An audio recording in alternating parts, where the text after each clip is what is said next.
Harrison out on the annexation of Texas, they used the invasion of Cuba as the test for Zachary Taylor, and had their plans ready to launch their nefarious scheme in the early part of his administration. But from the very beginning, President Taylor snuffed out all hope of its consummation during his term. In his first message to Congress, he said, quote, "But attachment to the Union of States should be fostered in every American heart. For more than half a century during which kingdoms and empires have fallen, this Union has stood unshaken. In my judgment, its dissolution would be the greatest of calamities, and to avert that should be the steady aim of every American. Upon its preservation must depend our own happiness and that of generations to come. Whatever dangers may threaten it, I shall stand by it and maintain it in its integrity to the full extent of the obligation imposed and power conferred on me by the Constitution." So what he's saying is, I'm going to maintain this limited federal republic. I'm not going to allow it to be dissolved into some sort of empire under the Holy Roman advocates of under the Holy Alliance of Europe. So what happened is, she says here, in Senator Benton's 30 years here, he sat out all the speeches and omitted no attention which he believed the decorum of his station required. The violent attack began soon after his return to the presidential mansion. So he was poisoned on the 4th of July with arsenic administered to him during a celebration in Washington. He was invited to deliver an address. He was poisoned, he was buried, and in 1991 his body was exhumed. And it's interesting, I find it intriguing, that the lady who was so insistent upon this was a Roman Catholic woman named Clara Rising.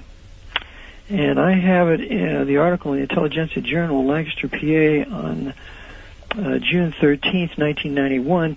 Zachary Taylor's body will be exhumed. And it goes on to say that they exhumed the body, there were coroners there, and a forensic anthropologist from the University of Florida at Gainesville who specialized in the skeletal remains. And after they looked at the body, at the hair, looking for arsenic and the fingernails, they found nothing, and then immediately reburied the body. And Clara Rising believes that it was a cover-up. So someone has attempted to validate the point that he was poisoned, and the men in power covered it up as usual. Now, didn't this happen? I thought at Oak Ridge, Tennessee, where they found that there was nothing more than natural occurring arsenic in his body.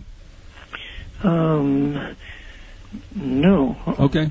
It says Zachary Taylor National Cemetery, which contains remains of Taylor and his wife.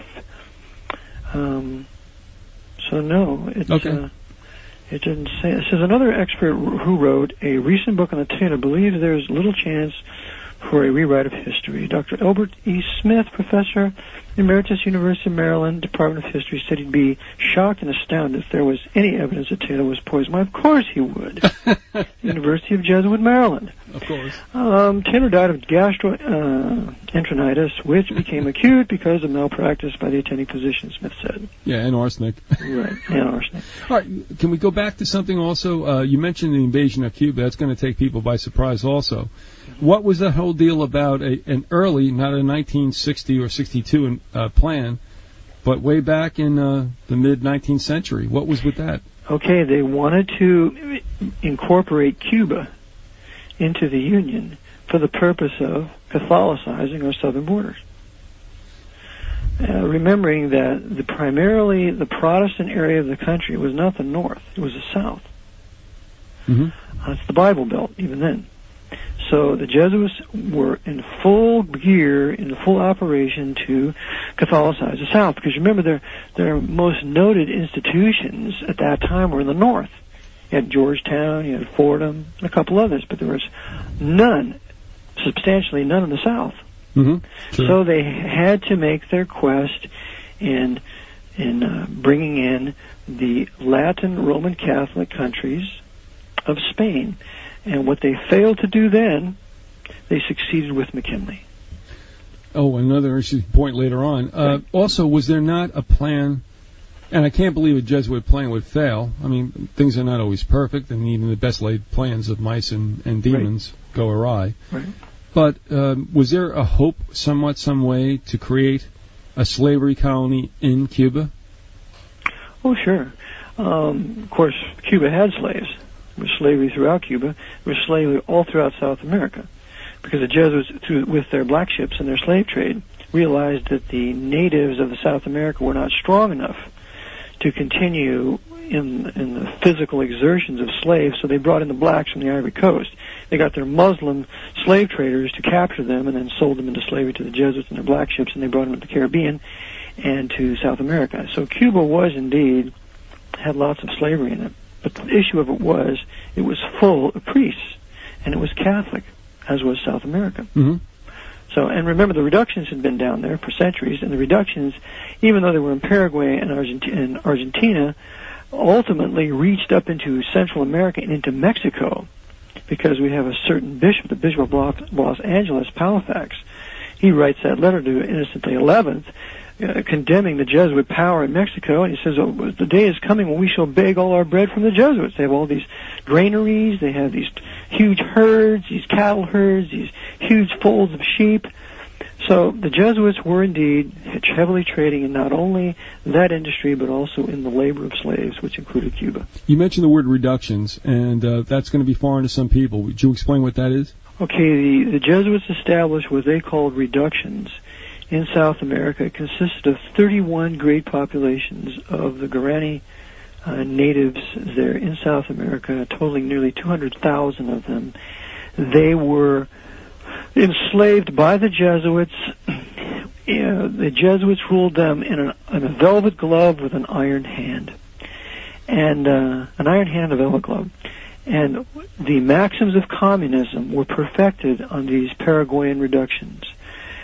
Each was produced according to his ability, and each was provided for according to his need. So we have the perfection of, utopian socialism, Platonic socialist communism there in the reductions. And as the Jesuits perfected that, then they used Karl Marx to write the Communist Manifesto and the 10 planks that they had perfected there in South America. And the Jesuits of today have reduced every nation to nothing more than a socialist reduction controlled by agents of the Jesuit order. But that all started in South America. Also, I don't believe for a moment that Marx and Engels penned the manifesto and the other attendant writings. What's your feeling on that? Well, I believe Karl Marx was tutored in the British Museum. And right, there you go. Uh-huh. He indeed was a high-level Freemason, a 33rd degree Freemason, totally at the feet of the Jesuit order. In fact, he wrote a book calling for the annihilation of every Jew. And I have a copy of that. So he is about the Jewish question agitation. He was starting that in the 1840s. Until the Jesuits continued that in the 1880s with Sevilla Católica. But the Jesuits mastered the tenets of communism, blamed it on the Jew because they get a front Jew to put his name to it so that they can blame the Jews for communism. And meanwhile, every nation now is governed by those maxims, especially North America. And without North America, without Wall Street, there is no communism. All the communist countries have been, people of Russia, China, have all been forced into communism through the power of Wall Street and the Central Intelligence Agency. If you allow me to digress, and we'll get back to the assassination line. Okay. It struck me, and this is strictly what I've been thinking, and you can tell me I'm wrong without, I just want to throw it out. You know, I think about Europe being monarchical and the most developed area there was for some time. I mean, you can argue about the Mongols and such, that's fine. However, for a, shall we say, stationary government, Europe has been monarchical and then also went into socialism. You can call it social democracy, whatever. And then we have the United States and Western Hemisphere, although I can't really include Canada to a certain degree, that was capitalistic. And then in the late 19-teens into the 20s, we know that Western financiers supported the overthrow of the czars in Russia to create communism. So what I'm thinking, Brother Eric, is that here we have three laboratories going left to right. In the Western Hemisphere, we have capitalism. In Europe, we have socialism. and in Russia we have communism. Does it strike you that perhaps there were these three labs going that were allowed to just continue and also to act basically like Orwell said as, Oceania, Eurasia, East Asia, in this kind of conflict that always has to happen to make the military-industrial complex go on? I know that's a lot, but just go ahead and shoot at it. Okay. Number one, the United States, in its early days, let's say from 1789 to 1870, 1860, was truly laissez-faire, government hands-off, mom-and-pop free enterprise. And that's biblical, Bible-based, true capitalism, where the customer is king and the merchants are competing with each other to make a superior product for